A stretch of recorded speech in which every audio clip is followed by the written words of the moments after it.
গত 4-5 দিন আগে ঢাকায় একটা নৃশংস হত্যাকাণ্ড ঘটেছে। আমরা দেখি চাঁদার জন্য অত্যন্ত নৃশংসভাবে সোহাগ নামক এক ব্যক্তিকে পাথর দিয়ে আঘাত করে হত্যা করা হয়েছে। ইসলাম থাকলে এই যে সকল জানোয়ার, যেই রাজনীতি মানুষকে জানোয়ার বানায়, যেই রাজনীতি মানুষকে পশু বানায়, যেই রাজনীতি মানুষকে পাথর দিয়ে এইভাবে মারা শেখায়, ওই রাজনীতি বাংলাদেশে আর চলতে দেওয়া হবে না। ওই রাজনীতি আমরা চাই না, ওই রাজনীতি বাংলাদেশে আর চলবে না। ডক্টর ইউনূস সাহেব, আপনি ক্ষমতায় গেছেন, সংস্কার করেন, আমাদের কোনো আপত্তি নেই। আপনারা সংস্কারের নামে একবার করছেন নারী কমিশন। এরা কি কয়? পতিতাবৃত্তি এটা একটা পেশা। নাউজুবিল্লাহর রাস্তে বলেন, পতিতাবৃত্তি এটাকে একটা পেশা। তারা বলছে যারা পতিতাবৃত্তি করে তাদেরকে শ্রমিকের মর্যাদা দিতে হবে। তাহলে পতিতাবৃত্তিকে যদি শ্রমিকের মর্যাদা দিতে হয়, তাহলে যারা চুরি করে তাদের দোষ কি? ওটাও তো একটা পেশা। তাহলে চুরকেও শ্রমিকের মর্যাদা দেন, ডাকাতকেও শ্রমিকের মর্যাদা দেন, চাঁদাবাজকেও শ্রমিকের মর্যাদা দেন, টেন্ডারবাজকেও শ্রমিকের মর্যাদা দেন, খুনিকেও শ্রমিকের মর্যাদা দেন। এরকম তামাশা বাংলাদেশে আমরা আর দেখতে চাই না। তো ইসলাম আসার পর ইহুদিবাদ সত্য ধর্ম হতে পারে না। ইসলাম আসার পর খ্রিস্টবাদ সত্য ধর্ম হতে পারে না। ইসলাম আসার পর হিন্দুত্ববাদ সত্য ধর্ম হতে পারে না। ইসলাম আসার পর গণতন্ত্র আমাদের কাছে আদর্শ হতে পারে না। ইসলাম আসার পর জাতীয়তাবাদ আমাদের কাছে আদর্শ হতে পারে না। ইসলাম আসার পর ধর্মনিরপেক্ষতা আমাদের আদর্শ হতে পারে না। ইসলাম আসার পর ভারত আমাদের কাছে আদর্শ হতে পারে না, আমেরিকা আদর্শ হতে পারে না। ইসলাম আসার পর একমাত্র তন্ত্রমন্ত্রের নাম ইসলামের বাহিরে আমরা কিছু মানি না। আমরা গণতন্ত্র মানি না, জাতীয়তাবাদ মানি না, ধর্মনিরপেক্ষতা মানি না। কোন মুসলমান জাতীয়তাবাদের রাজনীতি করতে পারে না, ধর্মনিরপেক্ষতার রাজনীতি করতে পারে না। মুসলমান রাজনীতি করবে একমাত্র ইসলামের জন্য, কোরআনের জন্য। জিহাদের কথা শুনলে তো ভয় পান, ঠিক না? জিহাদ কি ভয় পান? জিহাদের জন্য তো আমরা সবসময় প্রস্তুত। কারণ মুসলমান তো জিহাদকে ভয় পায় না, বরং মুসলমান জিহাদকে জান্নাতে যাওয়ার পথ মনে করে। মুসলমান জিহাদকে মনে করে জিহাদ আর জান্নাতের মধ্যে কোনো পার্থক্য নাই। আল্লাহর রাস্তার জিহাদে গিয়ে যারা শহীদ হবে, মৃত্যুবরণ করতে দেরি, রব্বিকে আবার কসম করে বলি তারা জান্নাতে যেতে দেরি নয়। সুতরাং আমরা কি ভারতকে ডরাই বেটা? আমরা কি আমেরিকাকে ডরাই? আমরা কি রাশিয়াকে ডরাই? পৃথিবীর কোন সুপার পাওয়ারকে আমরা ভয় পাই না। বাংলাদেশ যতদিন থাকবে, সূরা নিসা ততদিন থাকবে। বাংলাদেশ যতদিন থাকবে, সূরা নিসায় আল্লাহ যে সম্পত্তি বন্টনের আইন দিয়েছেন সেইভাবে সম্পত্তি বন্টন করা হবে। কোন স্বৈরাচার পারে নাই। বর্তমানে ডক্টর ইউনূস সরকার, আপনারাও যদি সূরা নিসার আইনকে পরিবর্তনের চেষ্টা করেন, আপনাদেরকেও ছেড়ে দেওয়া হবে না। ফিলিস্তিনের মানবাধিকার কোথায়? ইসরায়েলের বিরুদ্ধে কোনো কথা বলেন না। আমেরিকা যখন আফগানিস্তানে হাজার হাজার মুসলমানকে হত্যা করেছিল, তখন মানবাধিকার কোথায় ছিল? ইরাকে যখন হত্যা করেছিল, তখন মানবাধিকার কোথায় ছিল? কাশ্মীরে মানবাধিকার কোথায়? ভারতে মানবাধিকার কোথায়? আসামে মানবাধিকার কোথায়? ইয়েমেনে মানবাধিকার কোথায়? সিরিয়ায় মানবাধিকার কোথায়? মূলত তোমরা মানবাধিকারের আড়ালে ওই পশ্চিমা এজেন্ডা বাংলাদেশে বাস্তবায়ন করতে চাও। আমরা জীবিত থাকতে মানবাধিকারের অফিস বাংলাদেশে হতে দেব না। ভারতের আধিপত্যবাদী হিন্দু শক্তির বিরুদ্ধে যারা লড়াই করবে, আল্লাহ তাআলা তাদের উপর জাহান্নামের আগুনকে হারাম করে দিবেন। ভারত, আপনারা ওপারে ভালো থাকেন। বাংলাদেশের মানচিত্র যদি তারা দ্বিখণ্ডিত করতে চায়, বাংলাদেশের দিকে যদি তারা হাত বাড়ায়, দিল্লির কালো হাত ভেঙে দেওয়ার জন্য কক্সবাজারের যুবকরা প্রস্তুত আছেন না? আমার যত ফুটা মজলুম মানুষের রক্ত ঝরেছে, গাজায় আমার ভাইয়ের রক্ত ঝরেছে, গাজায় আমার বোনের রক্ত ঝরেছে, গাজায় আমার মায়ের রক্ত ঝরেছে, গাজায় আমার মেয়ের রক্ত ঝরেছে। আর বেশি দিন বাকি নয়, ওই ইহুদিদের কলিজায় আঘাত করে প্রত্যেক ফোঁটা রক্তের বদলা নেওয়া হবে ইনশাআল্লাহ। চ্যানেলটি সাবস্ক্রাইব করে আমাদের সঙ্গেই থাকুন। আল্লাহ তাআলা বলেন, ইয়া আইয়ুহাল্লাযীনা আমানু, হে ওই সকল বান্দা যারা ঈমানদার। তাহলে বোঝা গেল যাদের ঈমান নাই, এই আয়াতে আল্লাহ তাআলা তাদেরকে কোনো মেসেজ দিবেন না। যাদের ঈমান নাই, এই আয়াতে আল্লাহ তাআলা তাদেরকে কোনো বার্তা দিবেন না। আল্লাহ তাআলা এই আয়াতে তাদেরকে মেসেজ দিতে চাচ্ছেন, আল্লাহ তাআলা এই আয়াতে তাদেরকে বার্তা দিতে চাচ্ছেন যারা ঈমানদার। ঈমান বিশ্বাসের নাম ঈমান, বিশ্বাসের নাম ঈমান। আপনার নামাজ, রোজা, হজ, যাকাত, ইবাদত আল্লাহ তাআলার নিকট গ্রহণযোগ্য হতে হলে আগে আপনার ঈমান ঠিক থাকতে হবে। যদি ঈমান ঠিক না থাকে আপনার আমল আল্লাহর কাছে কোনো দাম নাই। আজকে এই উম্মার সবচেয়ে কষ্টের জায়গা কোনটা জানেন? এই উম্মার জন্য সবচেয়ে কষ্টের জায়গা হলো আজকে উম্মার সবচেয়ে বেশি উদাসীন যে জিনিস সম্পর্কে, সেটা হলো ঈমান। আজকে ঈমান সম্পর্কে উম্মাহ এত উদাসীন, আপনি উম্মাকে জিজ্ঞেস করবেন কি কাজ করলে ওযু ভাঙে, সে বলতে পারবে। আপনি তাকে জিজ্ঞেস করবেন কি কাজ করলে নামাজ ভাঙে, সে বলতে পারবে। আপনি তাকে জিজ্ঞাসা করবেন কি কাজ করলে রোজা ভাঙে, সে বলতে পারবে। আপনি তাকে জিজ্ঞাসা করবেন কি কাজ করলে হজ নষ্ট হয়, বলতে পারবে।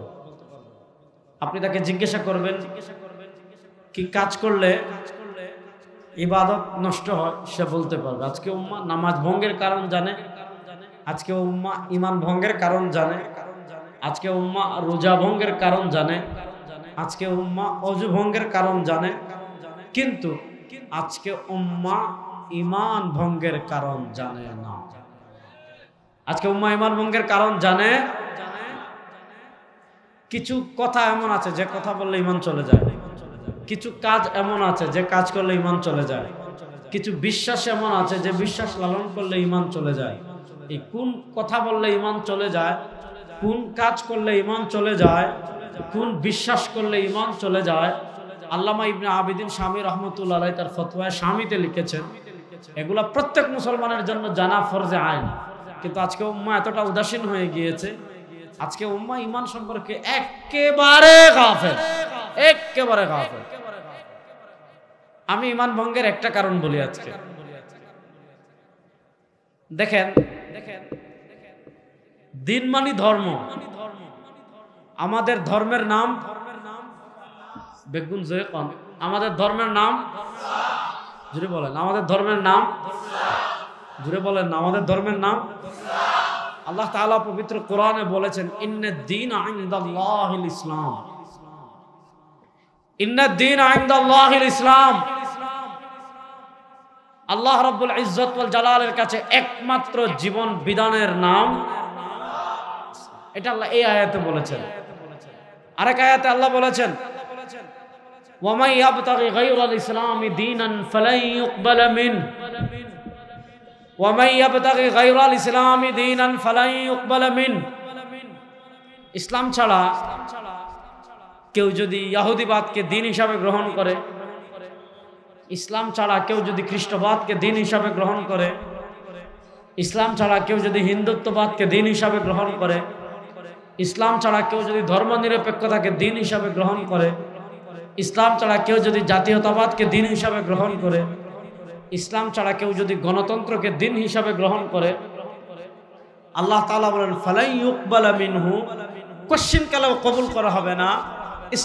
দ্বীন হিসাবে, ধর্ম হিসাবে আল্লাহ তাআলা আমাদেরকে একমাত্র যে জীবন বিধান দান করেছেন, সেই জীবন বিধানের নাম, বড় আস্তে বলেন, সেই জীবন বিধানের নাম বলেন না, সেই জীবন বিধানের নাম। আমি একটা ঘটনা শোনাই, তাহলে আপনারা বুঝতে পারবেন। ইমাম মুসলিম রাহিমাহুল্লাহ মুসলিম শরীফে একটা ঘটনা এনেছেন। বনী ইসরাইলের কথা আমরা শুনছি না? পৃথিবীর নিকৃষ্ট একটা জাতি ছিল বনী ইসরাইল, খুবই খারাপ।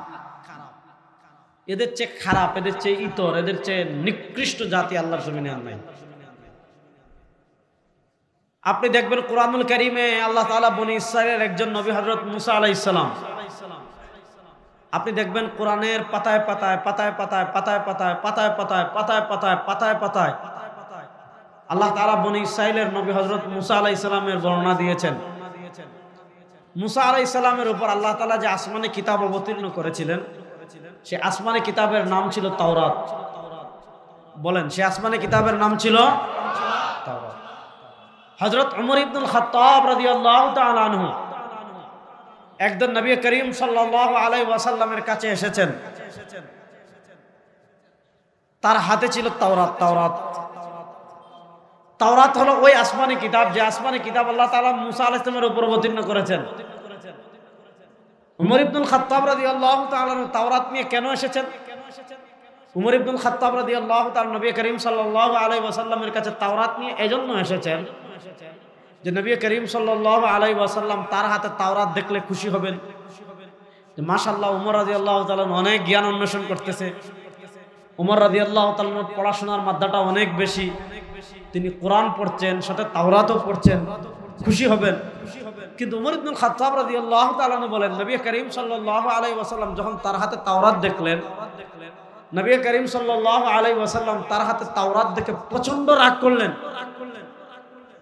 প্রচন্ড রাগ করে বলেন, ইয়া উমর লাউ কানা মূসা হাইয়ান মা ওয়াসিআ ইল্লা ইত্তিবাই, ইয়া উমর লাউ কানা মূসা হাইয়ান মা ওয়াসিআ ইল্লা ইত্তিবাই।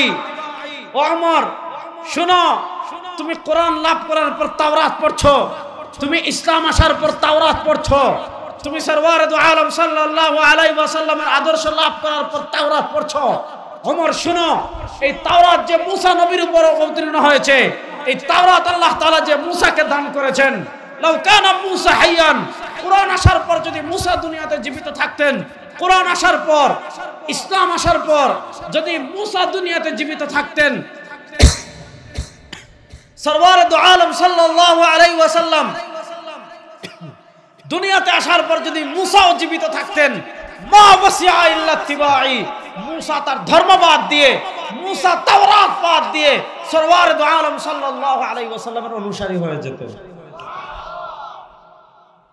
তাহলে বোঝা গেল ইসলাম আসার পর ইহুদিবাদ চলবে না। কেউ ইহুদি থাকলে থাকুক, সেটা তার অধিকার, কিন্তু ইসলাম আসার পর ইহুদিবাদ সত্য ধর্ম হতে পারে না, ইসলাম আসার পর খ্রিস্টবাদ সত্য ধর্ম হতে পারে না, ইসলাম আসার পর হিন্দুত্ববাদ সত্য ধর্ম হতে পারে না, ইসলাম আসার পর গণতন্ত্র আমাদের কাছে আদর্শ হতে পারে না, ইসলাম আসার পর জাতীয়তাবাদ আমাদের কাছে আদর্শ হতে পারে না, ইসলাম আসার পর ধর্মনিরপেক্ষতা আমাদের আদর্শ হতে পারে না, ইসলাম আসার পর ভারত আমাদের কাছে আদর্শ হতে পারে না, আমেরিকা আদর্শ হতে পারে না।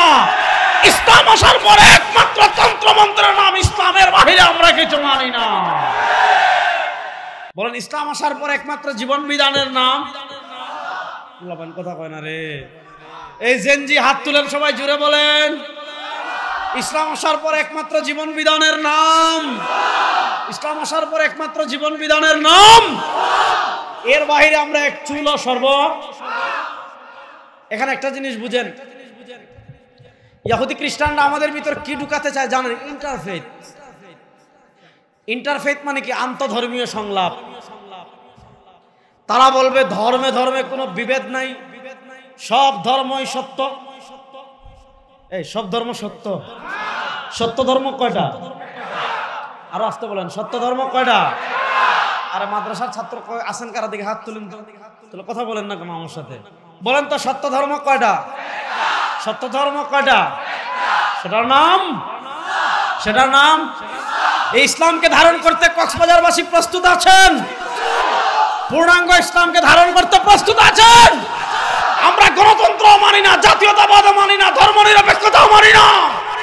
কোন মুসলমান জাতীয়তাবাদের রাজনীতি করতে পারে না, ধর্মনিরপেক্ষতা রাজনীতি করতে পারে না। মুসলমান রাজনীতি করবে একমাত্র ইসলামের জন্য, কোরআনের জন্য।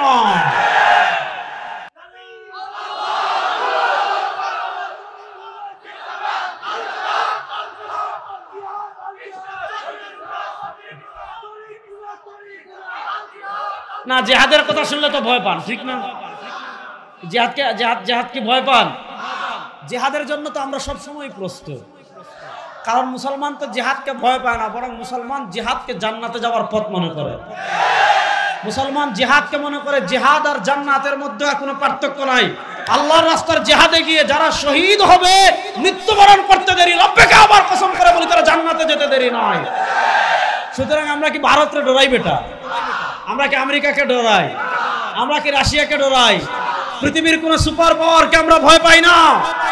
আমরা পৃথিবীর সুপার পাওয়ারকে যদি ভয় পাইতাম, আমাদের বর্তমানে মুসলমানদের তো জাতিসংঘও নাই, কোন সংঘও নাই, তারপরও পৃথিবীর প্রান্তে প্রান্তে আমরা লড়াই করছি না? লড়াই করছি। এবং আমি সব জায়গায় বলি, এই শতাব্দীতে ইসলামের বিজয় কেউ দাবাইয়া রাখতে পারবে না ইনশাআল্লাহ। এই শতাব্দীতে ইসলামের উত্থান কেউ আটকায় রাখতে পারবে না ইনশাআল্লাহ। এবার আমাদের ভিতর কেমনে ঢুকায় শুনেন, আমাদের ভিতর ঢুকায় ধর্মে ধর্মে কোনো বিভেদ নাই, সব ধর্ম সত্য। আমরা বলি না সব ধর্ম সত্য না, সত্য ধর্ম কয়টা? বলুন না, সত্য ধর্ম কয়টা? সেটার নাম। এখন যদি কেউ বলে সব ধর্ম সত্য, ঈমান আছে না গেছে? কথা ভালো করে বুঝেন। কেউ যদি বলে সব ধর্ম সত্য, ঈমান আছে না গেছে? এখন কেউ যদি বলে না ইসলাম থেকে আমার কাছে ধর্ম নিরপেক্ষতা বেশি প্রিয়, আরে কোনো মুসলমান কখনো ধর্ম নিরপেক্ষ হতে পারে না। আমরা কিসের ধর্ম নিরপেক্ষ? আমরা বলি সত্য ধর্ম একটা, সেটার নাম। আপনি দেখেন পৃথিবীতে তারা ধর্ম নিরপেক্ষতার ধ্বজাধারী, তারা ধর্ম নিরপেক্ষতার নামে তারা ধর্ম নিরপেক্ষতার কথা বলে মুসলিম কান্ট্রিতে ইসলামকে দাবানোর জন্য। প্রশ্ন হলো, ভারতকে তারা বলে ধর্ম নিরপেক্ষ রাষ্ট্র, কিন্তু ভারতে মুসলমানদের উপর অত্যাচার করা হয় কি হয় না? আসতে বললেন, ভারতে মুসলমানদের উপর জুলুম করা হয় কি হয় না? ভারতে মুসলমানদের উপর সাম্প্রদায়িক দাঙ্গা তৈরি করে গুজরাটের কসাই নরেন্দ্র মোদী, গুজরাটে আমার ভাইকে হত্যা করেছে।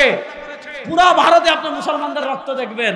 প্রশ্ন হলো, জাতিসংঘ মানবাধিকার খুঁজে বাংলাদেশে, আমি বলি বাংলাদেশে আপনাদের মানবাধিকারের অফিস রাখবে না। বাংলাদেশে হিন্দুরাও নিরাপদ, বাংলাদেশে ইহুদিরাও নিরাপদ, বাংলাদেশে খ্রিস্টানরাও নিরাপদ। বাংলাদেশে কোনো সাম্প্রদায়িক দাঙ্গা কেউই লাগায় না। বরং 5ই আগস্ট ফ্যাসিস্ট পালিয়ে যাওয়ার পর আমরা ভাবেছিলাম বাংলাদেশের তৃতীয় শক্তি সাম্প্রদায়িক দাঙ্গা লাগাতে পারে, এজন্য আমরা মন্দির পাহারা দিয়েছি। সুতরাং আমাদেরকে তোমাদের মানবাধিকার দেওয়া লাগবে, আমাদেরকে তোমাদের মানবাধিকার শেখানো লাগবে। পৃথিবীর যে কয়েকটা রাষ্ট্রে সবচেয়ে বেশি মানবাধিকার লঙ্ঘিত হয় তার ভিতরে একটা হলো ভারত। যদি মানবাধিকার অফিস খোলা লাগে ভারতে যান, বাংলাদেশে দরকার নাই। শুনেন, আমাদেরকে মানবাধিকার শিখিয়েছেন আল্লাহ, হিসাব সহজ। আমাদেরকে মানবাধিকার শিখিয়েছেন কে? যুবকরা কথা বলেন, আমাদেরকে মানবাধিকার শিখিয়েছেন কে? আমাদেরকে মানবাধিকার শিখিয়েছেন পৃথিবীর শ্রেষ্ঠ মহামানব। আলাম নাশরাহ লাকা সাদরাক ওয়া ওয়াদা'না আনকা বিজরাক আল্লাযী আনকাযা যাহরাক ওয়া রাফা'না লাকা যিকরাক। আমাদেরকে মানবাধিকার শিখিয়েছেন আল্লাহর পরে পৃথিবীর শ্রেষ্ঠ মহামানব, সরওয়ারে দু আলম, তাজদারে মদিনা, ফখরে মওজুদাত জনাবে মুহাম্মদুর রাসূলুল্লাহ।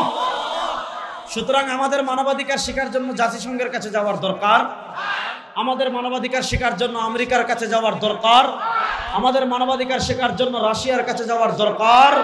আরে যাদের কাছে কোরআনের ইলম নাই, যাদের কাছে কোরআনের আলো নাই, যাদের কাছে হাদিসের আলো নাই, যাদের কাছে সরওয়ারে দু আলমের আদর্শ নাই, তাদের থেকে আমাদের মানবাধিকার শেখারও কিছু নাই। তাদের কাছ থেকে আমাদের মানবাধিকার শেখার কিছু। আপনারা সম্প্রতি দেখেছেন আমাদের বাংলাদেশে নাকি জাতিসংঘের মানবাধিকারের অফিস খুলবে। জাতিসংঘের মানবাধিকার বুঝেন? আচ্ছা বলেন, ইসলাম যে সকল কাজকে সুস্পষ্ট ভাষায় হারাম করেছে, কোরআন যে সকল কাজকে সুস্পষ্ট ভাষায় হারাম করেছে, সরওয়ারে দু আলম সাল্লাল্লাহু আলাইহি ওয়াসাল্লাম যে সকল কাজকে সুস্পষ্ট ভাষায় হারাম করে দিয়েছেন, মানবাধিকারের নামে সেটা জায়েজ করার, বৈধ করার কোনো সুযোগ বাংলাদেশে নাই। আপনারা বলেন সমকামিতা হালাল না হারাম? বড় আসতে বললেন। সমকামিতা হালাল না হারাম? LGBTQ হালাল না হারাম? এগুলা শুধু হারাম না, বরং এগুলো আল্লাহর গজব আনে। এগুলো আল্লাহর গজব আনে কি আনে না? জোরে বলেন না, এগুলো আল্লাহর গজব আনে কি আনে না? ইসলাম নিয়ে কটূক্তি করা হালাল না হারাম? কোরআন নিয়ে কটূক্তি করা হালাল না হারাম? পতিতাবৃত্তি হালাল না হারাম? বেশ্যাগিরি হালাল না হারাম? এখন তারা পতিতাবৃত্তিকে যদি মানবাধিকার নামে আমাদের দেশে প্রতিষ্ঠা করতে চায়, সমকামিতাকে যদি আমাদের দেশে মানবাধিকার নামে প্রতিষ্ঠা করতে চায়, LGBTQকে যদি আমাদের নামে, আমাদের সমাজে মানবাধিকারের নামে প্রতিষ্ঠা করতে চায়, মানবাধিকারের নামে কোরআনের সূরা নিসার বিরুদ্ধে যদি আইন করে, শুনেন কোরআনের সূরা নিসার বিধান দিয়েছেন সৃষ্টিকর্তা আল্লাহ। এই আইনের দিকে হাত তুললে আল্লাহর দিকে হাত তুলেছেন, এই আইনের দিকে আঙ্গুল তুললে আল্লাহর দিকে আঙ্গুল তুলেছেন। এই আইন নিয়ে কটূক্তি করলে আল্লাহকে নিয়ে কটূক্তি করেছেন। বাংলাদেশ যতদিন থাকবে সূরা নিসা ততদিন থাকবে, বাংলাদেশ যতদিন থাকবে সূরা নিসায় আল্লাহ যে সম্পত্তি বন্টনের আইন দিয়েছেন সেইভাবে সম্পত্তি বন্টন করা হবে। কোন স্বৈরাচার পারে নাই। বর্তমানে ডক্টর ইউনূস সরকার, আপনারাও যদি সূরা নিসার আইনকে পরিবর্তনের চেষ্টা করেন আপনাদেরকেও ছেড়ে দেওয়া হবে না।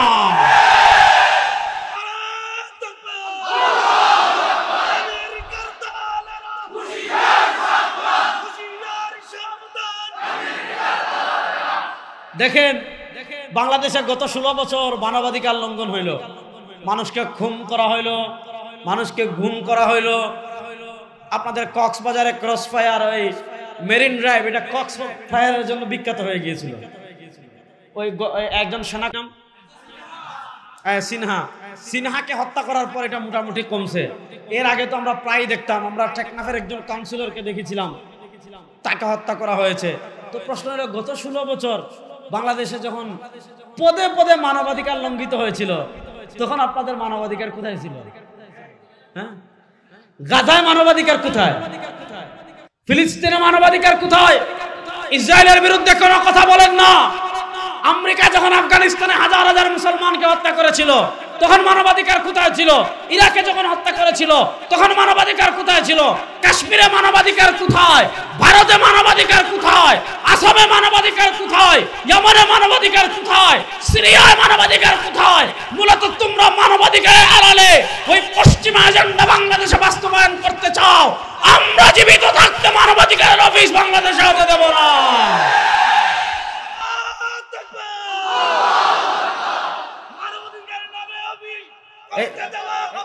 ইনশাআল্লাহ বলেন। আপনারা ডক্টর ইউনূস সাহেব, আপনি ক্ষমতায় গেছেন, সংস্কার করেন, আমাদের কোনো আপত্তি নেই। আপনারা সংস্কারের নামে একবার করছেন নারী কমিশন। এরা কি কয়? পতিতাবৃত্তি এটা একটা পেশা। নাউজুবিল্লাহ রাস্তে বলেন, পতিতাবৃত্তি এটাকে একটা পেশা। তারা বলছে যারা পতিতাবৃত্তি করে তাদেরকে শ্রমিকের মর্যাদা দিতে হবে।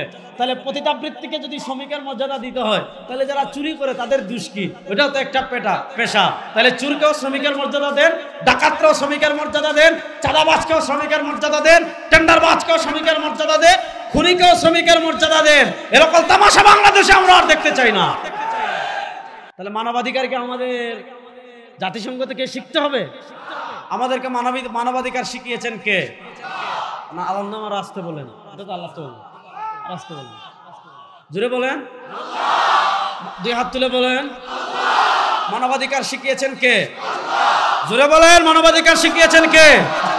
যাদের কাছে আল্লাহর মানবাধিকার আছে তাদের কাছে তারা মানবাধিকার শেখার জন্য পৃথিবীর কারো কাছে যাওয়ার কোনো প্রয়োজন নেই। মূলত এই মানবাধিকার নিয়ে অনেকগুলো ষড়যন্ত্রের পাঠ। এর ভিতর একটা পাঠ হলো, আপনারা জানেন আমাদের পার্বত্য চট্টগ্রামকে তারা দ্বিখণ্ডিত করতে চায়। এই ষড়যন্ত্র অনেক পুরাতন। আপনি দেখেন বর্তমান পৃথিবীতে আমাদের এশিয়ায় পূর্ব সুদানের এদিকে পূর্ব তৈমুর একটা খ্রিস্টান রাজ্য আছে, ছোট রাষ্ট্র। এই মুসলমানদের পেটের মধ্যে ছোট্ট খ্রিস্টান রাজ্য হয়েছে পূর্ব তৈমুর। প্রশ্ন হলো, পূর্ব তৈমুর খ্রিস্টান রাজ্য তৈরি হয়েছিল কিভাবে? তারা ওখানে প্রথম মানবাধিকারের নামে আসছে।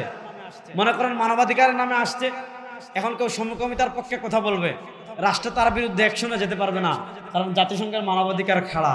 জাতিসংঘের মানবাধিকার অভিযোগ করবে, শান্তি বাহিনী চলে আসবে। কেউ সমকামিতা প্রতিষ্ঠা করতে চাচ্ছে, জাতিসংঘের মানবাধিকার বলবে তাকে বাধা দিতে পারবেন না।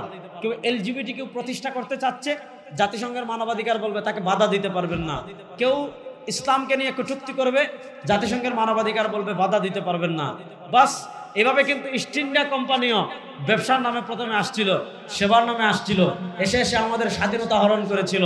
আমরা বলি জাতিসংঘের শান্তি মিশনের অফিস দেওয়া মানে আমাদের মানচিত্রকে দ্বিখণ্ডিত করা। আমাদের মানচিত্রকে যদি কেউ দ্বিখণ্ডিত করতে চায় আমরা বসে গিয়ে আঙুল চুষবো। প্রস্তুত আছেন যুবকরা? প্রস্তুত আছেন? প্রস্তুত আছেন? শুনেন, পৃথিবী চূড়ান্ত লড়াইয়ের দিকে এগিয়ে যাচ্ছে। আগামী পৃথিবীতে দুটো আধিপত্যবাদী শক্তির বিরুদ্ধে লড়াই হবে। একটা হবে হিন্দুত্ববাদী আধিপত্যবাদী শক্তির বিরুদ্ধে, আর আরেকটা হলো ইহুদিবাদী আধিপত্যবাদী শক্তির বিরুদ্ধে। আমার নবী 1400 বছর আগে ভবিষ্যৎবাণী করে গিয়েছেন। ইমাম নাসাই রাহিমাহুল্লাহ সুনানুন নাসাইতে হাদিস বর্ণনা করেছেন, নবী করিম সাল্লাল্লাহু আলাইহি ওয়াসাল্লাম বলেছেন, আমার উম্মতেরা শুনো, ইসাবাতার মিন উম্মতি আহরাজাহুমুল্লাহু মিনান নার। আমার উম্মার দুইটা দল এমন আছে, আমার উম্মার দুইটা বাহিনী এমন আছে, ইসাবাতার মিন উম্মতি আহরাজাহুমুল্লাহু মিনান নার। এই দুই বাহিনীতে যারা যোগ দিবে, এই দুই দলে যারা যোগ দিবে, এই দুই বাহিনীতে যারা নাম লিখাবে, আল্লাহ তাআলা ডাইরেক্ট তাদের উপর জাহান্নামের আগুনকে হারাম করে দিবেন। এই যুবকরা এই দুই বাহিনীতে লড়াইয়ের জন্য প্রস্তুত আছেন? ইসাবাতুন তাগজু ফিল হিন্দি, ভারতের আধিপত্যবাদী হিন্দু শক্তির বিরুদ্ধে যারা লড়াই করবে, আল্লাহ তাআলা তাদের উপর জাহান্নামের আগুনকে হারাম করে দিবেন। ভারত আপনারা ওপারে ভালো থাকেন, বাংলাদেশের মানচিত্র যদি তারা দ্বিখণ্ডিত করতে চায়, বাংলাদেশের দিকে যদি তারা হাত বাড়ায়, দিল্লির কালো হাত ভেঙে দেওয়ার জন্য কক্সবাজারের যুবকরা প্রস্তুত আছেন না?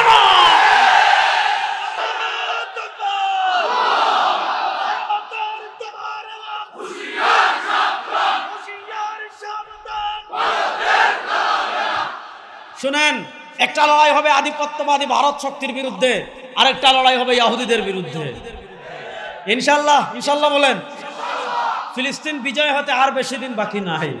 এই যুবকরা প্রস্তুতি নেন। গাজায় যত ফুটা মুসলমানের রক্ত ঝরছে, আমার যত ফুটা মজলুম মানুষের রক্ত ঝরেছে, গাজায় আমার ভাইয়ের রক্ত ঝরেছে, গাজায় আমার বোনের রক্ত ঝরেছে, গাজায় আমার মায়ের রক্ত ঝরেছে, গাজায় আমার মেয়ের রক্ত ঝরেছে।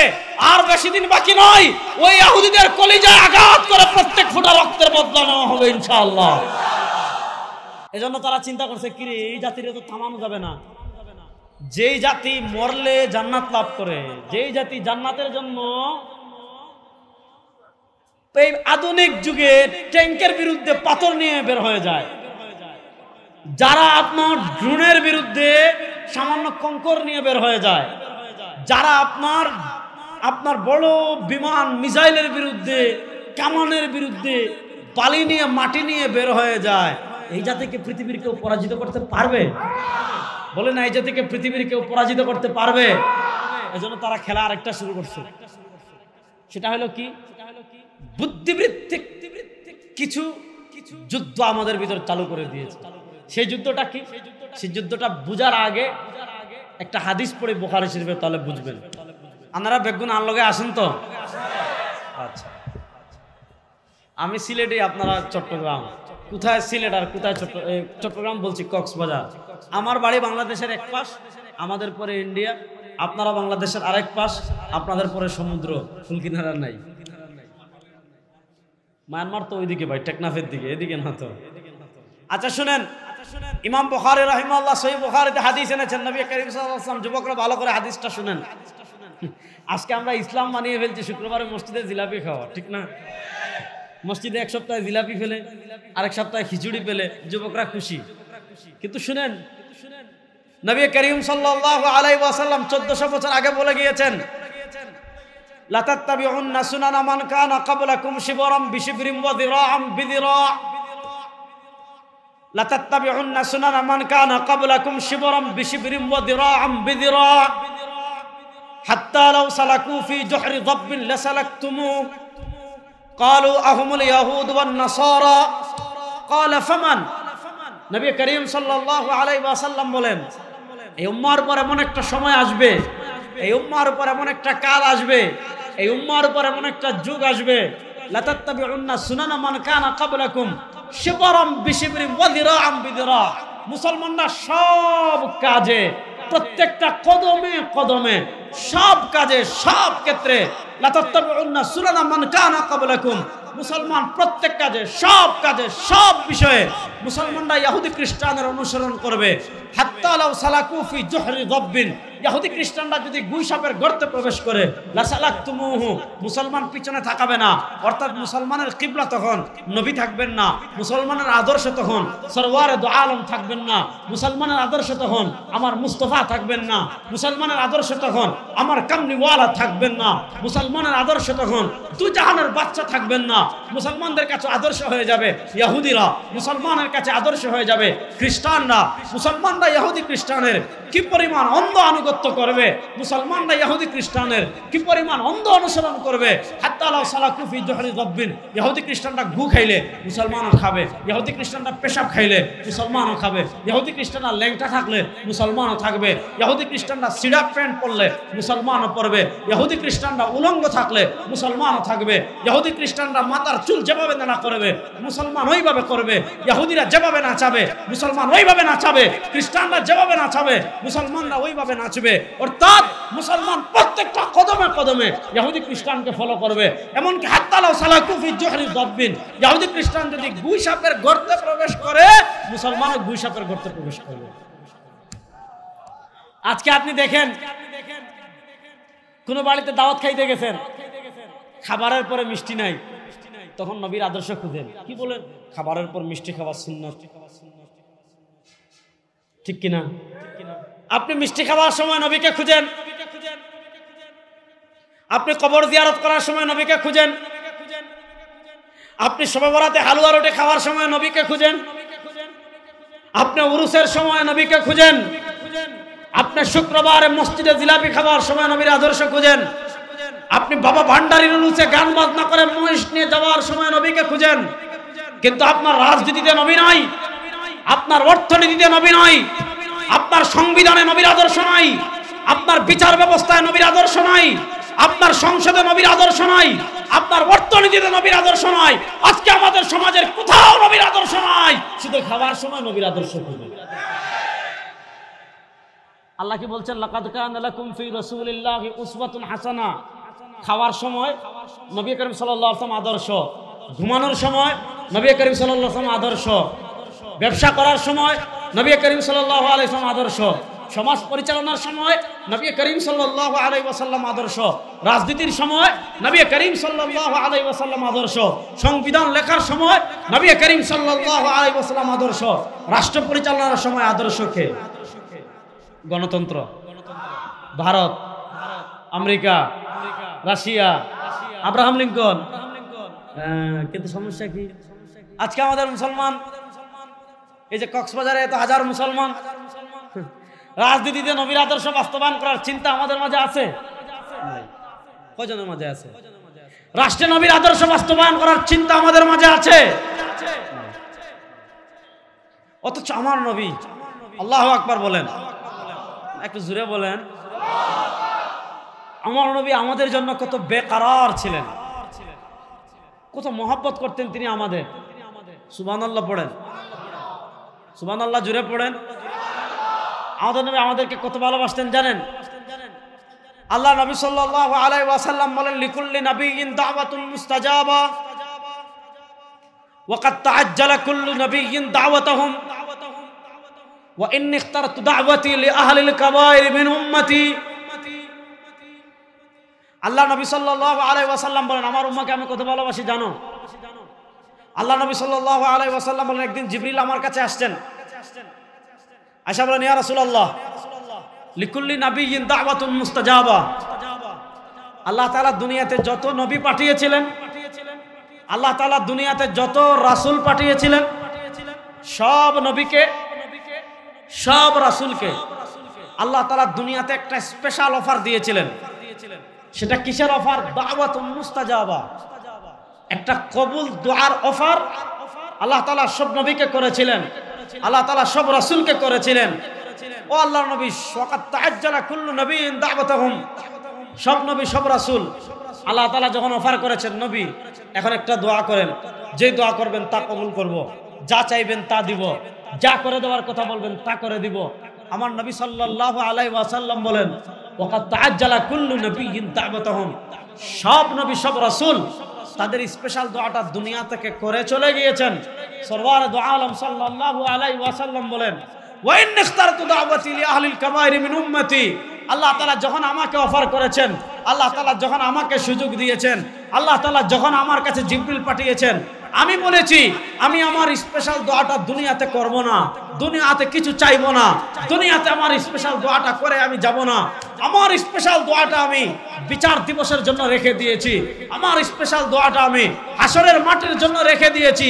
যেদিন আমার উম্মাহ গুনাহ করে জাহান্নামী হয়ে যাবে, যেদিন আমার উম্মাহ অনেক এমন থাকবে যাদের কলবে ঈমান আছে, যাদের অন্তরে ঈমান আছে, তারা যদি কবিরা গুনাহ করে জাহান্নামেও চলে যায়, হাবিবে কিবরিয়া সাল্লাল্লাহু আলাইহি ওয়াসাল্লাম বলেন, আমি আমার স্পেশাল দোয়া দিয়ে তাদেরকে সুপারিশ করে জাহান্নাম থেকে জান্নাতে নিয়ে আসব।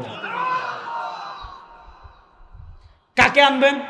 আল্লাহ নবী সাল্লাল্লাহু আলাইহি ওয়াসাল্লাম বলেন, মান কানা ফি কলবিহি মিসকালু হাববাতিন মিন খারদালিন মিন ঈমান, মান কানা ফি কলবিহি মিসকালু হাববাতিন মিন খারদালিন মিন ঈমান, মান কানা ফি কলবিহি মিসকালু হাববাতিন মিন খারদালিন মিন ঈমান। আমার কোন উম্মাহ তার অন্তরে কক্সবাজারের সমুদ্র পরিমাণ ঈমান নাই, বান্দরবনের পাহাড় পরিমাণ ঈমান নাই, আসমান পরিমাণ ঈমান নাই। নবী বলেন, মান কানা ফি কলবিহি মিসকালু হাববাতিন মিন খারদালিন মিন ঈমান, আমার কোন উম্মাহ যদি সরিষার দানা পরিমাণ ঈমান নিয়ে কবরে আসে, মান কানা ফি কলবিহি মিসকালু হাববাতিন মিন খারদালিন মিন ঈমান, আমার কোন উম্মাহ যদি সরিষার দানা পরিমাণ ঈমান নিয়ে কবরে আসে, রব্বে কাবার কসম করে বলি, আমার নবী সুপারিশ করে তাকে জান্নাতে নিয়ে আসবেন। আজকে আপনি নেতা মানেন কারে? আপনারে রেখে বিদেশে পলা, আপনার নেতা হাসরের মাঠে আপনারে মনে রাখবে? আর আসতে বলেন, আজকে আপনার নেতা চোর, আজকে আপনার নেতা ডাকাত, আজকে আপনার নেতা খুনি, আপনার নেতা মানুষকে ক্রসফায়ারে হত্যা করে, আপনার নেতা দেশের টাকা বিদেশে পাচার করে। আমাদের নেতা বিশ্বনবী মুস্তাফা, তোমার নেতা আমার নেতা, সবাই দুই হাত তোলেন, দুই হাত তোলেন, তোমার নেতা আমার নেতা। আরে জোরে বলেন না, তোমার নেতা আমার নেতা, তোমার নেতা আমার নেতা। আমরা সবাই রাসূল সেনা, নারায়ে তাকবীর, নারায়ে তাকবীর। তোমার নেতা আমার নেতা, তোমার নেতা আমার নেতা, আমরা সবাই রাসূল সেনা। নবীকে নেতা মানতে রেডি আছেন? নবীকে নেতা মানতে রেডি আছেন? এই বাংলাদেশের বছর 52 বছর হয়েছে, আব্রাহাম লিঙ্কনের আদর্শ দেশে বাস্তবায়ন হয়েছে, অমুকের আদর্শ বাস্তবায়ন হয়েছে, তমুকের আদর্শ বাস্তবায়ন হয়েছে, অমুক নেতার আদর্শ বাস্তবায়ন হয়েছে, তমুক নেতার আদর্শ বাস্তবায়ন হয়েছে। কক্সবাজারের ঈমানদীপ্ত যুবকেরা আমার নবীর আদর্শ বাংলাদেশে বাস্তবায়ন করার জন্য প্রস্তুত আছেন না নাই?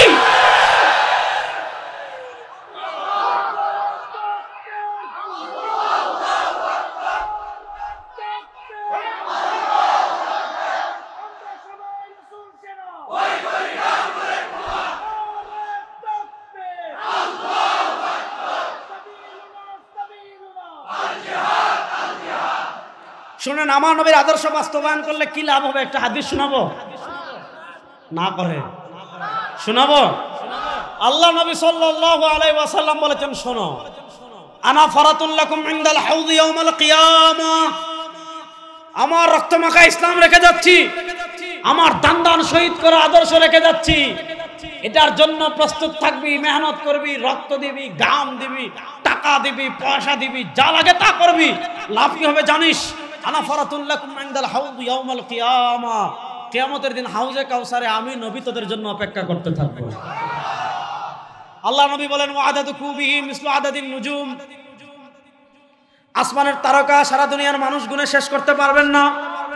ওয়াদাদু কুবিহি মিসলু আদাদিন নুজুম, আসমানের তারকা পরিমাণ গ্লাস, আসমানের তারকা সমপরিমাণ পানপাত্র আল্লাহ তাআলা হাউজে কাউসারের পারে সাজিয়ে রেখেছেন। সরওয়ারে দু আলম সাল্লাল্লাহু আলাইহি ওয়াসাল্লাম বলেন, কিয়ামতের দিন আমি নবী আমার নিজের হাতে আমার উম্মাহকে হাউজে কাউসারের পানি পান করাবো। আল্লাহ নবীর হাতে হাউজে কাউসারের পানি পান করতে চান? যে যুবকরা চান তো ইনশাআল্লাহ? কক্সবাজারের জেনজি আল্লাহ নবীর হাতে হাউজে কাউসারের পানি পান করতে চান? তাহলে এবার নবীর আদর্শ বাংলাদেশে বাস্তবায়ন করার জন্য রেডি আছেন? যে আদর্শের জন্য আমার নবী উহুদে রক্ত ঝরিয়েছেন, যে আদর্শের জন্য আমার নবী দান দান শহীদ করেছেন, যে আদর্শের জন্য উহুদে 70 জন সাহাবী শহীদ হয়েছেন, যে আদর্শের জন্য আমার নবী মদিনায় হিজরত করেছেন, সব তন্ত্র মন্ত্র পায়ের তলায় পিষ্ট করে আমার নবীর আদর্শ বাস্তবায়ন করার জন্য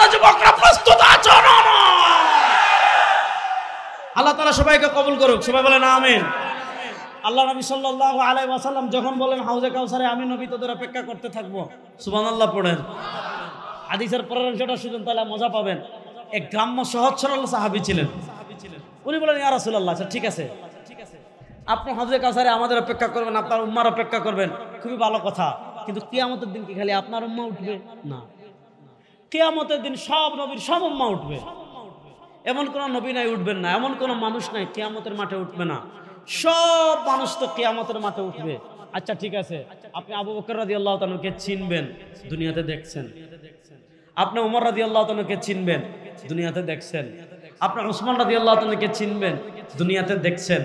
আপনি আলী রাদিয়াল্লাহু তাআলাকে চিনবেন, দুনিয়াতে দেখছেন। সাহাবা একরাম দূর থেকে আপনাকে দেখলে সবাই চিনবে, কেন? সাহাবা একরাম দুনিয়াতে আপনাকে দেখেছে। কিন্তু আপনার যে ইয়েতিম উম্মা 1400 বছর পর কক্সবাজারে এসেছিল, আপনার যে ইয়েতিম উম্মা 1400 বছর পর মহেশখালীতে এসেছিল,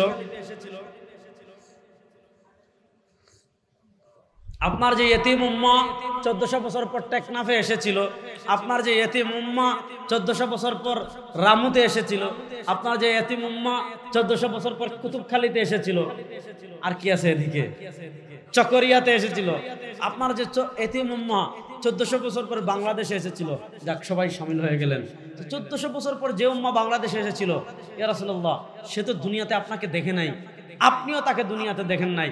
প্রশ্ন হলো, আপনি তাকে কেমনে চিনবেন? সে আপনাকে কেমনে চিনবে?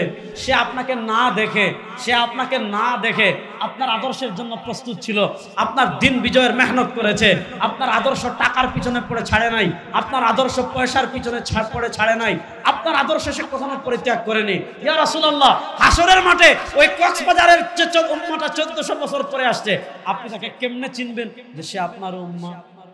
বলেন না সুবহানাল্লাহ। আরে বেগুন জোরে কর না সুবহানাল্লাহ। আচ্ছা বলেন, এই সাহাবী যে প্রশ্নটা করেছেন এটা যৌক্তিক না অযৌক্তিক? আল্লাহ নবী সাল্লাল্লাহু আলাইহি ওয়াসাল্লাম জবাব দিচ্ছেন, আরাআইতা লাউ আন্না রাজুলান লাহু ফারাসুন গুররুম মুহাজ্জাল, আরাআইতা লাউ আন্না রাজুলান লাহু ফারাসুন গুররুম মুহাজ্জালুন বাইনা দুহমিন ওয়া বুহমিন। আচ্ছা, আমার উম্মাকে আমি কেমনে চিনবো জানো? মনে করো কক্সবাজারের এক ব্যক্তির 1 লাখ লাল ঘোড়া আছে, আর কক্সবাজারের আরেক ব্যক্তির 1 লাখ কালো ঘোড়া আছে। 1 লাখ লাল ঘোড়া বেঁধে রাখছে কক্সবাজারের বিচে, আর 1 লাখ কালো ঘোড়া বেঁধে রেখেছে টেকনাফের বিচে। এই 1 লাখ লাল ঘোড়ার ভিতর অথবা 1 লাখ কালো ঘোড়ার ভিতর একটা ঘোড়া চাম কপালি, যেটার কপাল সাদা, যেটার পা সাদা। বলেন, এই 1 লাখ চাম কপালি ঘোড়ার ভিতর, 1 লাখ কালো ঘোড়ার ভিতর, 1 লাখ লাল ঘোড়ার ভিতর একটা ঘোড়া যদি চাম কপালি হয় যেটার পা সাদা, একটা ঘোড়া যদি চাম কপালি হয় যেটার চেহারা সাদা, আচ্ছা বলেন, এই 1 লাখ ঘোড়ার ভিতর একটা চাম কপালি ঘোড়া খুঁজে বের করতে মালিকের কোনো কষ্ট হবে? বলেন, ওই চেহারা দেখলে দেখা যায়, ওই যে দেখা যায় এটার কপাল সাদা, ওই যে দেখা যায় একটার পা সাদা। আল্লাহ নবী সাল্লাল্লাহু আলাইহি ওয়াসাল্লাম বলেন, 1 লাখ ঘোড়ার ভিতর চাম কপালি ঘোড়া যেমন খুঁজে বের করতে কষ্ট হয় না, সরওয়ার দু আলম সাল্লাল্লাহু আলাইহি ওয়াসাল্লাম বলেন, ইন্না উম্মতি ইউরাদুনা ইয়াওমাল কিয়ামতি গুররাম মুহাজ্জালিনা মিন আসরিল ওযু ফামান ইসতাতা আন ইউতিলা গুররাতাহু ফালইফআল। সরওয়ার দু আলম সাল্লাল্লাহু আলাইহি ওয়াসাল্লাম বলেন, কিয়ামতের দিন সব নবীর উম্মাহ উঠবে, কোন নবীর উম্মাহ চাম কপালি হবে না, আমার নবীর উম্মাহ হবে চাম কপালি। কেমনে চাম কপালি হবে জানেন? ইন্না উম্মতি ইউরাদুনা ইয়াওমাল কিয়ামতি গুররাম মুহাজ্জালিনা মিন আসরিল ওযু। আমার নবীর যে উম্মাহ শেষ রাত ঘুমাতে পারে না, শেষ রাতে নামাজ পড়ার জন্য জাগ্রত হয়ে যায়, প্রচন্ড শীত তাকে আটকাতে পারে না, প্রচন্ড গরম তাকে আটকাতে পারে না, প্রচন্ড ঘুম তাকে আটকাতে পারে না, প্রচন্ড কষ্ট তাকে আটকাতে পারে না।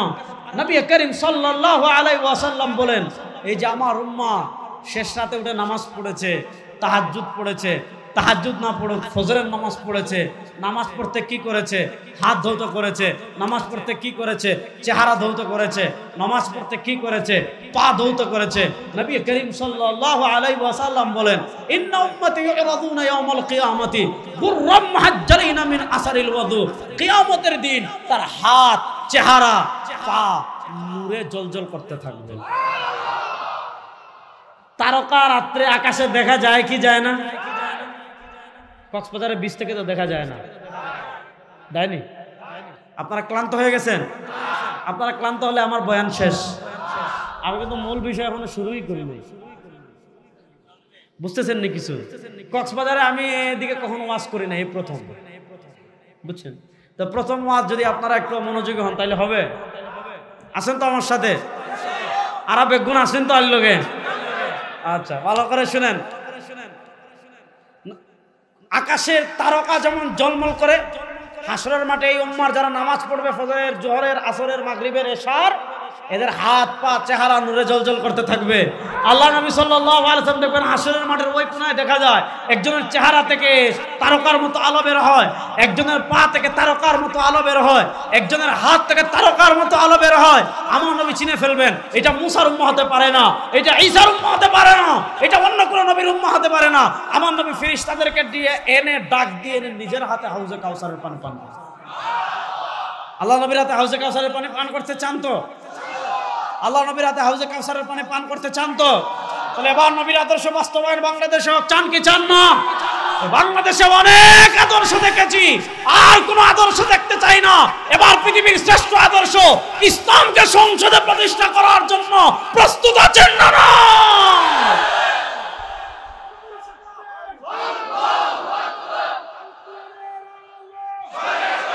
এই দাঁড়ান, এক মিনিট দাঁড়া, এ ভাই এক মিনিট দাঁড়া। এই যে তারা মাথায় তো ঢুকাইছে, এটাই তো সমস্যা। আপনি বলেন আল কোরআনের আলো ঘরে ঘরে জ্বালো, তারাও তোকে আপনি ঘরে জ্বালেন, কোনো সমস্যা নেই। আচ্ছা, কোরআনকে শুধু ঘরে জ্বলার জন্য আইছে? কোরআনের আলো কি শুধু ঘরে জ্বলবে? আপনি কোরআনের আলো ঘরে জ্বাললেন, কোরআনের আলো মসজিদে জ্বাললেন, কোরআনের আলো মাদ্রাসায় জ্বাললেন, আর সংসদে গণতন্ত্রের আলো জ্বলবে, সংসদে ধর্মনিরপেক্ষতার আলো জ্বলবে, সংসদে আব্রাহাম লিঙ্কনের আলো জ্বলবে? চলবে না। আল কোরআনের আলো সংসদে জ্বালো। কোরআনের আলো সংসদে জ্বালানোর জন্য প্রস্তুত আছেন? এবার একজনের স্লোগান দেন, আল কোরআনের আলো সংসদে জ্বালো।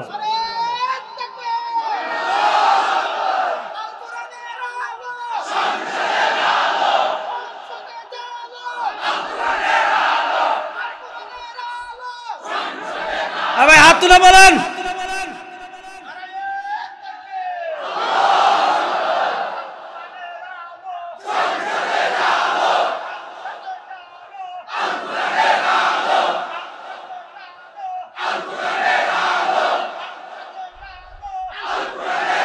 শুনেন, সব জায়গায় কোরআনের আলো জ্বলবে ইনশাআল্লাহ। কোরআনের আলো কেন জ্বালতে হবে এটার একটা প্রেক্ষাপট বলি, তারপর সামনে আগাবো। ভালো করে বুঝেন। আমাদের দেশের 52 বছর হয়েছে না 53 বছর? আচ্ছা, আপনারা বলেন তো খুন বন্ধ হয়েছে? আর আসতে বলেন, খুন বন্ধ হয়েছে? আমাদের দেশে আইয়ামে জাহিলিয়তের দৃশ্য আমরা দেখেছি কি দেখি নাই? আইয়ামে জাহিলিয়ত মানুষ এভাবে মারে নাই, মারছে? এভাবে একজন জীবিত মানুষের পাথর দিয়ে আইয়ামে জাহিলিয়ত মারছে কিনা আমার সন্দেহ আছে। আমাদের দেশে মানুষের জানের নিরাপত্তা আছে? আমাদের দেশে খুন বন্ধ হয়েছে? আর আসতে বলেন, ন্যায় বিচার প্রতিষ্ঠা হয়েছে? আমাদের দেশে ইনসাফ প্রতিষ্ঠা হয়েছে? 52 বছর মানুষের আইন দিয়ে পারেন নাই ভাই। আল্লাহর কোরআনের আইন বাস্তবায়ন করেন, 1 মাসে সব প্রতিষ্ঠা হয়ে যাবে। এবার আসেন, আমার ঘর কেমনে চলবে এটা কোরআনে আছে না নাই? না, আসতে বলেন। আরে ভাই, পিসাবুদের আসলে তো এখানে আসবেন, ওদিকে থাকানোর দরকার নাই, আমার দিকে থাকা। হুজুর এখনো বহু দেরি আছে, আমার ওয়াজ শেষ তারপর। ভালো করে বলেন, আমার ঘর কেমনে চলবে কোরআনে আছে না নাই? আছে তো। আমি খাবো কেমনে আছে না নাই? আমি রাষ্ট্র চালাবো কেমনে এটা নাই? আমি বিচার করব কেমনে নাই? শুনেন, আমাদের দেশের বিচার ব্যবস্থা যে বিচারের আলোকে চলে, এই বিচার ব্যবস্থা আমাদেরকে যারা দিয়েছে তাদের নাম ব্রিটিশ। তাদের নাম কি? বলেন না, তাদের নাম কি? বলেন না, তাদের নাম কি? দণ্ডবিধি। ইসলাম আমাদেরকে 3 প্রকারের দণ্ডবিধি দিয়েছে। মনোযোগ, এই জেনজি আমার দিকে তাকান। ইসলাম দণ্ডবিধি দিয়েছে কয় প্রকার? সবাই বলেন আমার সাথে, ইসলাম দণ্ডবিধি দিয়েছে কয় প্রকার? জোরে বলেন, ইসলাম দণ্ডবিধি দিয়েছে কয় প্রকার? সবাই জোরে বলেন। 1 নম্বর হুদুদ। বলেন হুদুদ। হুদুদ, কিসাস। আওয়াজ পাচ্ছি না পিছনের। হুদুদ, কিসাস, তাজিরাত, হুদুদ, কিসাস, তাজিরাত। পথ জানেন কি ইসলাম দিয়েছে? আস-সারিকু ওয়াস-সারিকাতু ফাকতাউ আইদিয়াহুমা। ব্যাংক থেকে টাকা চুরি করবেন, শেয়ার বাজার থেকে টাকা চুরি করবেন, অন্যের নামের অর্ডার বদলে বাস দিয়ে টাকা চুরি করবেন, অস্ত্র দেখিয়ে মানুষের টাকা লুট করবেন, ইসলাম বলে ফাকতাউ আইদিয়াহুমা, যারা চুরি করবে এদের হাত কবজি পর্যন্ত কেটে ফেলে দাও। আমাদের দেশে চুরি কেউ বন্ধ করতে পারছে? এক চুরি বিদায় দেয়, চার থেকে বড় চুর চলে আসে। এক ডাকাত বিদায় করে, তার থেকে বড় ডাকাত বিদায় আসে। আমরা স্পষ্ট করে বলি, চুরি যদি বন্ধ করতে চান আল্লাহর কোরআনের আইন বাস্তবায়ন করেন। চুরি করলে হাত কেটে ফেলবে, দেখুন সব চুর সোজা হয়ে যাবে, সব চুর সোজা হয়ে যাবে। দেখেন ইসলাম চুরির কি সুন্দর শাস্তি দিয়েছে। ইসলাম বলে নাই চুরি করলে জেলে রাখেন, এটা ইসলাম বলে নাই। কারণ আমাদের দেশের জেলের যে অবস্থা, টাকা থাকলে জেলে সবকিছুই করা যায়, ঠিক না বেটি? ইসলাম চুরির শাস্তি দেয় নাই যে পিটান। আপনি পিটাইছেন, তার টাকা আছে, মালয়েশিয়া যাবে, সিঙ্গাপুরে যাবে, চেন্নাইয়ে যাবে, ভালো চিকিৎসা করে সুস্থ হয়ে যাবে। ইসলাম চুরির কি শাস্তি দিয়েছে দেখেন, কি সুন্দর শাস্তি। ইসলাম বলেছে যারা হাজার হাজার কোটি টাকা রাষ্ট্রের চুরি করবে, কোনো আপিল মোশন নাই, ফাকতাউ আইদিয়াহুমা, হাত কবজি পর্যন্ত কেটে ফেলে দেন, শেষ। এখন নেতাজি সুটকুট টাই পরে কর্মীদের সামনে আসছেন। কর্মীরা যখন দেখবে কি গো নেতার দেখে হাত নাই, তখন বুঝবে এটা নেতা না, বলে না, তখন বুঝবে এটা নেতা না। আপনার এমপি সাহেব আসছে, পাজারুতে করে, মার্সিডিজে করে, বিএমডব্লিউতে করে, ল্যান্ড ক্রুজারে করে, আইসা কর্মীদের উদ্দেশ্যে হাত নাড়াতে চাচ্ছে। কর্মীরা যখন দেখবে কি গো নেতার হাত নাই, বুঝবে এটা, বুঝবে এটা। আপনার পিসাব মনে করেন বড় পিসাব চুরি করে ফেলছে, যখন মুরিদদের কাছে যাবে, যখন মুরিদরা দেখবে আমার পিসাবের হাত নাই, বুঝবে এটা। আচ্ছা বলেন, কোরআন চুরের এমন শাস্তি দিতে, আপনি কবরে যাবেন মাগার আপনার চুরের পরিচয় বুঝতে পারবেন না। এজন্য বলেন, আপনি দেখবেন যেই রাষ্ট্রে চুরের অপরাধ হাত কাটার শাস্তি আছে, ওই সকল রাষ্ট্রের রাস্তায় টাকা পড়া থাকে, তারপরেও চুরি হয় না। আপনি আফগানিস্তানের ইতিহাস দেখেন, আফগানিস্তানে ইমারতে ইসলামিয়া প্রতিষ্ঠা হওয়ার মাত্র 3 বছর হয়েছে, বিবিসি নিউজ করেছে, বড় বড় মিডিয়া নিউজ করেছে, আফগানিস্তানের এক বাজার থেকে আরেক বাজারে মানুষ বস্তায় করে টাকা নিয়ে যায়, কেউ চুরি করার সাহস করতে পারে না। এটার নাম হলো হুদুদ। এটার নাম হলো কি? বলেন এক নম্বরে কি বলেছিলাম? বলেন এক নম্বরে কি বলেছিলাম? 2 নম্বরে বলেন কিসাস। 2 নম্বরে কি বলেন না? 2 নম্বরে কি? কিসাস মানে ইন্নান নাফসা বিন নাফসি। আপনি আরেকজনকে খুন করেছেন, এটা যদি প্রমাণিত হয়ে যায়, আপনি যেভাবে খুন করেছেন আপনাকে ওইভাবে খুন করা হবে। আপনি আরেকজনকে পাথর দিয়ে মারছেন, আপনাকেও মারা হবে। আপনি আরেকজনের মাথা ফাটাইছেন, আপনার মাথা ফাটানো হবে। আপনি আরেকজনের দাঁত ভাঙছেন, আপনার দাঁত ভাঙা হবে। আপনি আরেকজনকে ঘুষি দিয়েছেন, আপনাকে ঘুষি দেওয়া হবে। আপনি আরেকজনকে মনে করেন ছুরি দিয়ে আঘাত করেছেন, আপনাকে এইভাবে করা হবে। অর্থাৎ ইসলাম বলে ইন্নান নাফসা বিন নাফস ওয়াল আইনা বিল আইন ওয়াল উযুনা বিল উযুন ওয়াস সিন্না বিস সিন। আপনি দাঁত ফাটাইলে তো আপনারও দাঁত ফাটানো হবে, আপনি নাক ফাটাইলে আপনারও নাক ফাটানো হবে, আপনি কান কানা করলে আপনারও কান ফাটানো হবে, আপনি আরেকজনের চোখ নষ্ট করলে আপনারও চোখ নষ্ট করা হবে, আপনি আরেকজনকে খুন করলে যেইভাবে খুন করেছেন আপনাকে ওইভাবে খুন করা হবে। আমাদের বাংলাদেশে দেখেন, গত 4-5 দিন আগে ঢাকায় একটা নৃশংস হত্যাকাণ্ড ঘটেছে। আমরা দেখি চাঁদার জন্য অত্যন্ত নৃশংসভাবে সোহাগ নামক এক ব্যক্তিকে পাথর দিয়ে আঘাত করে হত্যা করা হয়েছে। ইসলাম থাকলে এই যে সকল জানোয়ার, যেই রাজনীতি মানুষকে জানোয়ার বানায়, যেই রাজনীতি মানুষকে পশু বানায়, যেই রাজনীতি মানুষকে পাথর দিয়ে এইভাবে মারা শেখায়, ওই রাজনীতি বাংলাদেশে আর চলতে দেওয়া হবে না। ওই রাজনীতি আমরা চাই না, ওই রাজনীতি বাংলাদেশে আর চলবে না। সব খুব সহজ, শুনেন, পড়া ভালো করে বুঝেন। যদি ইসলাম রাষ্ট্র, এখন দেখেন এরা গ্রেফতার হয়েছে, এদের বিচার কবে হবে কোনো নিশ্চয়তা আছে? কত বছর লাগবে কোনো নিশ্চয়তা আছে? ইসলাম থাকলে যেই দিন তারা মারছিল, যেই দিন তারা মারছে, ওইটা প্রমাণিত হওয়ার সাথে সাথে তাদেরকে ওই জায়গায় নিয়ে যাওয়া হইতো, অথবা বায়তুল মুকাররম উত্তর গেটে নেওয়া হইতো, অথবা সোহরাওয়ার্দী উদ্যানে নেওয়া হইতো, অথবা পল্টন ময়দানে নেওয়া হইতো। সারা জাতির সামনে তারা যেভাবে পাথর মেরে হত্যা করেছে, ইসলাম থাকলে ওইভাবে তাদেরকে পাথর মেরে হত্যা করা হতো। এবার বলেন, অপরাধ করতে দেরি, শাস্তি পেতে দেরি না, এটা যদি বাস্তবায়ন করেন, কেউ আরেকজনকে খুন করতে সহযোগিতা করবে?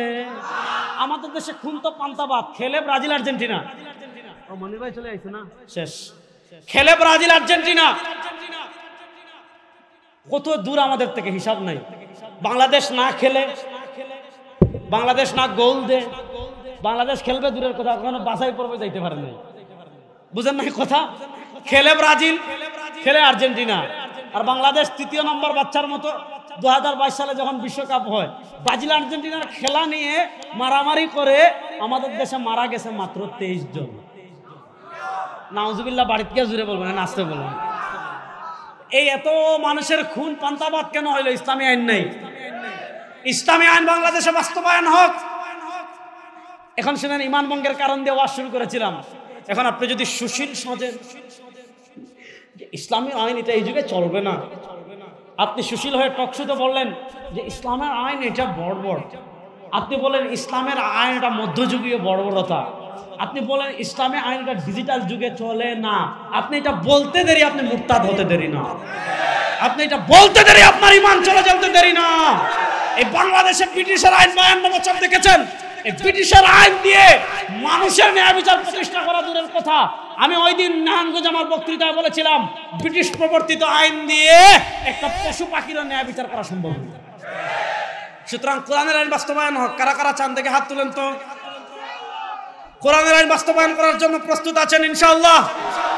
আমরা গণতন্ত্র দেখেছি ফেল, আমরা ধর্মনিরপেক্ষতা দেখেছি ফেল, আমরা জাতীয়তাবাদ দেখেছি ফেল, এই 52 বছরে অনেক তন্ত্র দেখেছি, অনেক মন্ত্র দেখেছি, আর কোন তন্ত্র মন্ত্র দেখতে চাই না। এবার ইসলামকে রাষ্ট্র ক্ষমতায় নেওয়ার জন্য কক্সবাজারের জেনজি প্রস্তুত আছেন না? নয়। এবার একটা স্লোগান দিব, স্লোগান দিয়ে আমার বয়ান শেষ ইনশাআল্লাহ। তন্ত্রমন্ত্রের দিন শেষ, ইসলামের বাংলাদেশ। রেডি আছেন তো সবাই? সবাই হাত তুলেন তো দেখি ইনশাআল্লাহ। নারায়ে তাকবীর। আল্লাহ একটু জোরে বলেন না, নারায়ে তাকবীর। তন্ত্রমন্ত্রের দিন শেষ, তন্ত্রমন্ত্রের দিন শেষ, ইসলামের বাংলাদেশ।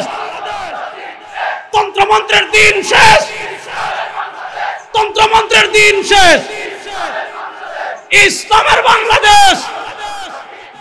ইনশাআল্লাহ আবার দেখা হবে। আসসালামু আলাইকুম ওয়া রাহমাতুল্লাহ।